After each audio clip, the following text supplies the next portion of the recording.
really, what this space represents and what my colleagues here at the Brain Performance Institute, what they're doing, mirrors exactly what we're doing at Southwestern University just north of Austin.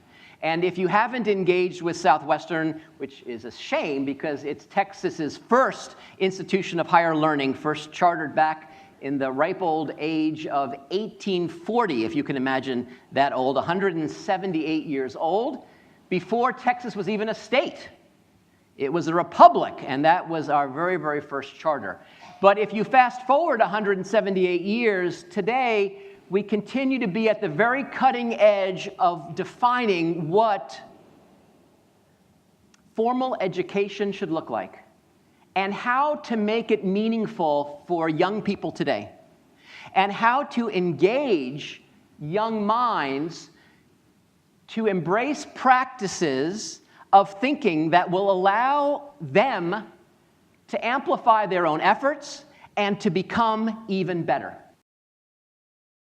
If you go out tonight somewhere in Dallas and just find a person and ask them a "do you understand" question, do you understand this, do you understand that, you'll get one of two responses, yes or no, neither of which is correct. Because in fact, understanding is a spectrum. And wherever we are in our own individual understanding, we can, with intentionality, understand even deeper. I think that actually that's not a bad working definition of what formal education should be. And this is great because, of course, in our society, if you talk about failing, that usually is bad and a negative. And in fact, that's just wrong.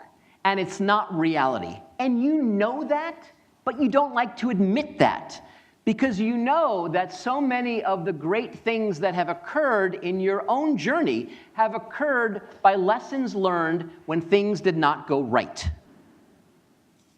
So instead of burying that and rewriting history, by the way, have you ever taken a course, usually math, have you ever taken a class where you're sitting there baffled and you say, how did anyone ever come up with this stuff? Have you done that? Well, there's an example where that curriculum or that teacher rewrote human history.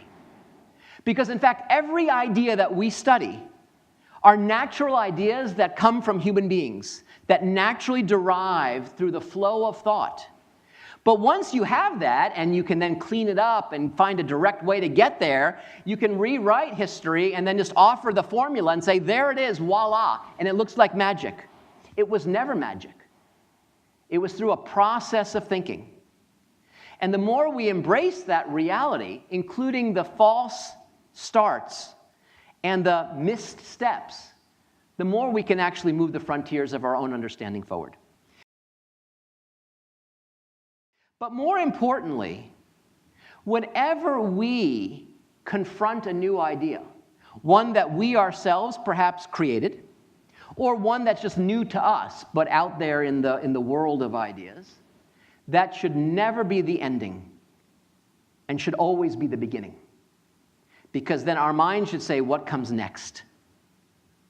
How can I apply that to something else? How can I repurpose that to do something else? How can I connect that idea to something that seems totally disparate, that no one's ever connected with, and I'm going to find a connection? At Southwestern, that is literally a description of our curriculum. In every class now, students are not just taught to think about the material, but they think through the material, practicing those ways of thinking that allow them to probe the depths of that particular subject, but also to use that thinking to think about something else and make those connections and see those bridges. And that is the true promise of formal education. To invite an individual to become a better version of themselves. And to instill practices of living and thinking so that they can continue that journey long after their last final exam of their last degree. That they can continue to grow without the professor whispering in one's ear.